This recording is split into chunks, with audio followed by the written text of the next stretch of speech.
ପଶ୍ଚିମବଙ୍ଗ ମାଟି ଆରମ୍ଭ ହୋଇଗଲା ସବୁଠୁ ବଡ଼ ରାଜନୀତି। ମୋଦି ଭର୍ସେସ୍ ମମତା।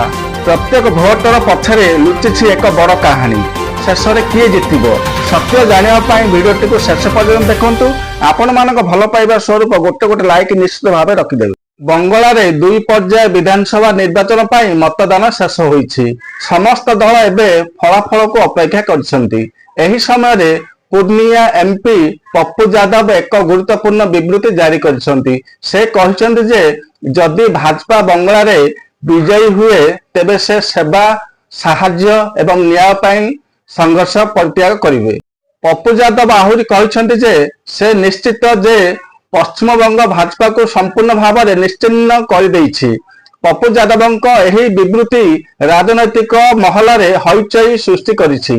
ଭାଜପା ଏବଂ ତୃଣମୂଳ କଂଗ୍ରେସ ସମେତ ଶାସକ ଏବଂ ବିରୋଧୀ ଦଳ ଉଭୟ ବିଜୟର ଦାବି କରୁଛନ୍ତି।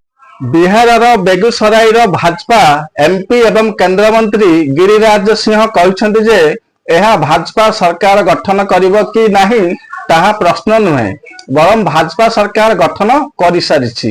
ସେ କହିଛନ୍ତି ଯେ 4 ମେ ପରେ ଟିଏମ୍ସି ଗୁଣ୍ଡାମାନଙ୍କୁ ଫାଶୀ ଦିଆଯିବ ଏବଂ ବାଂଲାଦେଶୀ ଅନୁପ୍ରବେଶକାରୀଙ୍କୁ ବାହାର କରାଯିବ। ଏହିପରି ନୂଆ ନୂଆ ଅପଡେଟ୍ ପାଇଁ ଆପଣମାନେ ଚ୍ୟାନେଲକୁ ସବସ୍କ୍ରାଇବ କରନ୍ତୁ।